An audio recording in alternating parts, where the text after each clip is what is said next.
everyone, and welcome to a new episode of Brewing with 50 Bucks. I'm Stefan, coming to you from the General Warfare studio, and we're ready to start a new journey with a new partner pair. That's right, we're going to be building the partner pair today of Dargo the Shipwrecker and Malcolm the keen-eyed Navigator. The goal of today's deck is to win with different ways based on our commanders. We can win with Dargo by getting him out early by sacrificing treasures made by Malcolm and other outlets, and give him double strike to make him hit twice as hard. Or we can easily combo off with Malcolm. Let's read each of our commanders. So Malcolm is a 2/2 for 2 and a blue, legendary Siren Pirate with flying, and whenever one or more pirates you control deals damage to your opponents, you create a treasure token for each opponent dealt damage. And Dargo is a 7/5 for 6 and a red, legendary giant pirate. As an additional cost to casting the spell, you may sacrifice any number of artifacts and or treasures. This spell costs 2 less to cast for each permanent sacrificed this way, and 2 less to cast for each other artifact or creature you've sacrificed this turn, and has trample. So we're going to try to build this deck with a budget of 50 bucks, hence the name Brewing with $50. That includes our commanders and excludes our basic land count. I've divided up each category that we'll be focusing on, starting with pirates. This is namely a pirate deck, and adding in some flavor doesn't hurt. We're going to start off with Breaches, Brazen Plunder. This is an extra value card that whenever a pirate deals damage, you get to exile the top card of each opponent's library, and you may play any one of those cards. So this is basically like a Tally or Stolen Strategies for that matter. Yet this is more focused on your pirates, so whenever either Malcolm deals damage or Dargo or any one of your pirates deals damage, you get to look at the top card of each opponent's library, and if you like what you see there, you get to play whatever you want. Next is Captain Lannery Storm. Basically, whenever he attacks, you get to create an extra treasure, and whenever you sacrifice a treasure, he gets fire breathing. Basically is +1/+0 till end of turn. You're going to be attacking a lot in this deck, and it will not be a surprise that if you attack with not just your commanders, so Captain Lannery Storm is helpful in getting some extra treasures on the board. Next, you have Captivating Crew. You get to steal your opponent's creatures and have fun with them any way you like. Coercive Recruiter is another Zealous Conscript, except it's limited to creature, and it becomes a pirate until end of turn, so another steal a creature effect, and it is not just limited to itself, but any other pirate that enters the battlefield. So if any one of your commanders come back on the field, you get to steal another creature, and if you're playing multiple creatures the same turn, you get to steal more creatures, and that's extra value for yourself. Corsair Captain is the most expensive card in this deck, coming in at the current time of $7.53, yet it nets you a treasure and is an Anthem effect or a Lord effect, whichever one you want to look at it, boosting your pirates by +1/+1. Crafty Cut Purse is the antithesis to any token deck by stealing whatever tokens they decide they want to make and putting them under your control. Daring Saboteur is a possible unblockable pirate that can net you a card. Direfleet Daredevil is another steal card, except this gets you to exile a sorcery or instant from your opponent's graveyard to use it against them. Impulsive Piffler is a treasure generator and has Encore, so whenever it comes back into play for however many opponents you have, you get to make extra treasure tokens for those. Protein Raider is a possible clone effect if you attack with one of your pirates this turn.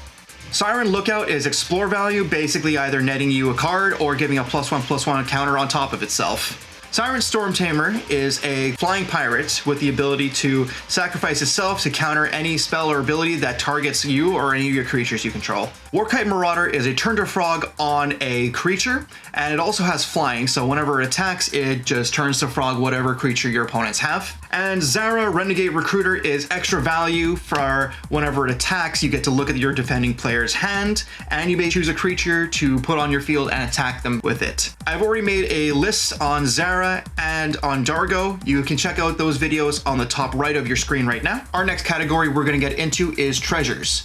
We want more mana, and extra booty is not a bad thing. Our first card is Brass's Bounty. We want more treasure, so having one be created for each land you control is amazing to play more spells, to get Dargo back on the field, or to do whatever you need to in that moment. Depths of Desire is a bounce spell that allows you to create another treasure on top of it. Pirate's Pillage is extra card draw on top of adding extra treasure onto your side of the field. 2 extra treasure to be exact. Pirate's Prize is not only extra draw, but extra treasure on your side of the field. And now we're going to get to our counter spells.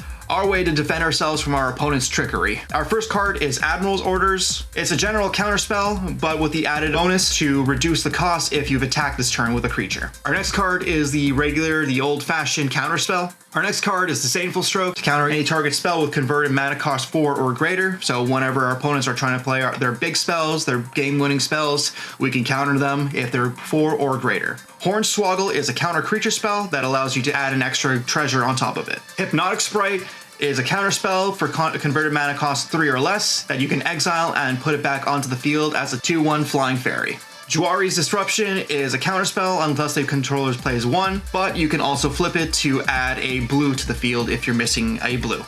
Negate is a good old-fashioned counterspell that allows you to counter target non-creature spell. And Spell Swindle, which is probably our best counterspell in this deck. Not only does it counter a spell, but it also allows you to create treasures for the converted mana cost of that spell. Our next category is Double Strike. One strategy is to hit hard with our Shipwrecker, and what better way than to hit twice as hard. Our first card is Berserker's Onslaught. Attacking creatures you control have double strike. This is not limited to one of our creatures, but all of our attacking creatures to hit twice as hard. Next is Blood Mist. You can have one of your target creatures getting double strike until end of turn. Most notably, you're doing this for Dargo. You can also do this for Malcolm or any one of your pirates to get extra treasures. Next is Buccaneer's Bravado that gives it +1/+1 and double strike, so you can pump a Dargo to let him hit for 16 instead of 14. Then you have Fire Shrieker, which is good old-fashioned equipment that allows you to gain double strike.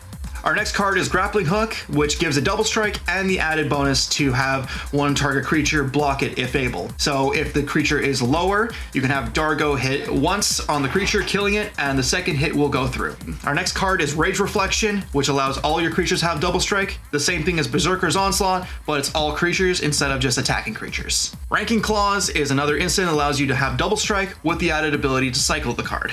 And lastly, the Teamer Battle Rage, which allows target creature to gain double strike until end of turn and gain trample if the creature's power is 4 or greater. Mostly, as I mentioned before, you're going to be putting this on Dargo, but he already has trample, so the ferocious ability is not exactly necessary. However, you can also do this for Zara to give Zara trample. You can also give this to Coercive Recruiter and Captivating Crew if you're attacking with them. Our next category is Value. Extra value engines for both of our commanders. Our first card is Factor Fiction. This is a blue staple in any deck. You get to reveal the top 5 cards and allow opponent to separate them. You basically get to choose whatever pile fits you in the moment. You also have Jessica's Will, which is a choose one ability. However, if you control one of your commanders, you get to choose both for added value. Basically, you get to add red for each card in target opponent's hand, or you get to exile the top 3 cards of your library and you can play them this turn. Extra red mana does not hurt, and allowing you to exile 3 cards to potentially play them in your turn is not bad at all if you get to do it twice. Luxodon Warhammer is an extra +3/+0 and lifelink for Dargo, and an additional trample for each other creature that you're going to be swinging with.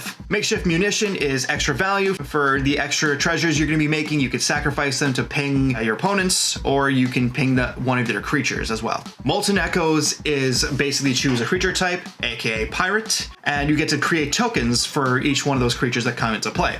Let's just say you exile Direfleet Daredevil, you get to exile an instant, a sorcery, or both of either one to implement extra value for yourself and extra dread for your opponents. Sigil of Valor is an additional +1/+1 for each other creature you control. If you're attaching this to Dargo, which most likely you will, because he's going to be attacking alone half the time, and if you have enough pirates on the field, he gets an additional boost. With double strike, it's potentially lethal. And finally, Solemn Simulacrum. Good old sad robot, allows you to get an extra land on the field and allows you to draw a card whenever it dies. Our next category is damage and removal. Any pesky problem our opponents have against our pirates won't be a problem no more.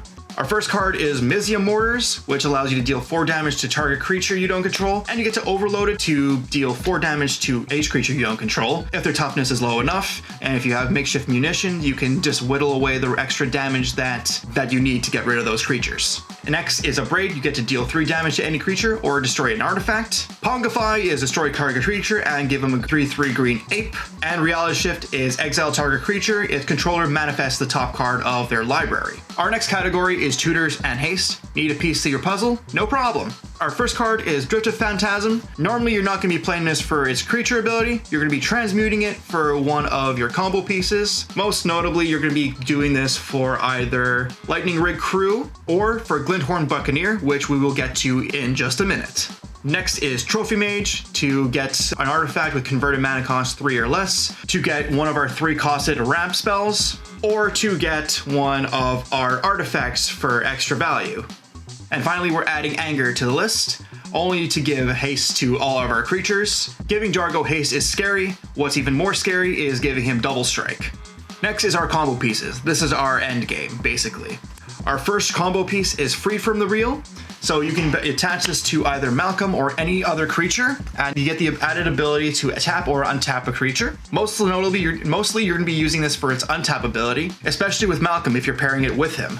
Glinthorn Buccaneer is a 2-piece combo with 3 of your opponents. Basically, the idea is to have Glinthorn Buccaneer discard a card, or yourself discard a card. Yes, with Pyrus Pillage or Daring Saboteur, you discard a card, it deals 1 damage to each one of your opponents, and Malcolm creates 3 treasures. You can keep stacking this to whittle your opponents down to nothing and create extra mana and extra treasure tokens. And each one of these falls into the same category. We have Sorcerer's Wand, Viridian Longbow, and Wolf Hunter's Quiver. It is an artifact to attach to a creature and let them deal 1 damage to it. So you're going to be pairing one of these to a creature of your choice, let's just say Malcolm in this case, and you're attaching Freed from the Reel. This is an infinite combo to where you're dealing damage to one opponent, creating a treasure token. You're using that treasure token to untap Malcolm, and you're going to be going through the motions again and again to whittle down your opponent's life, creating that extra treasure token to untap Malcolm each time he deals damage. Our second to last category on the list is Ramp. A few little rocks goes a long way. So first we have Is It Kia Rune, which is tapped for a blue and a red, and you can tap blue and a red for it to become a 2/1 blue and red elemental artifact until end of turn. And whenever it deals damage to a player, you may draw a card and discard a card. So extra value for not only just creating mana, you get a creature on top of it, and you get a draw and discard outlet on top of that. Is It Locket is a tap for a red and a blue, and you tap a combination of red, blue, or any combination of it 4 times to sacrifice it and draw 2 extra cards. Is It Signet is good old-fashioned Is It Signet. Tap 1 to tap it for a red and a blue. It's basic mana fixing. And finally, our land base, the gas that runs the engine. So in this deck, we are running Jawari Disruption, which turns into Jawari Ruins, 20 islands, and 15 mountains. With this deck, we're diversifying our game plan each game. We have enough strategies in this deck to pull the rug from under our opponents and ensure the win when nobody is looking. This deck runs about $58.46, excluding our basic lands, which puts us a little bit over our budget. Needless to say, it's worth having 2 different strategies over having no direction at all. And that's the list. Unfortunately, this video has to come to a close. However, I'd like to know, what do you guys think? Is this a deck you would brew, or is there any card or combo that I missed out of this deck? Please feel free to let me know in the comment section down below. And if you enjoyed this video, consider giving us a subscribe and hitting that bell icon to be notified of every future video that comes out of the channel. You can also follow us on Instagram, on Facebook, and on Twitter. This is Stefan signing off from the General Warfare Studio, and as always, thank you for watching.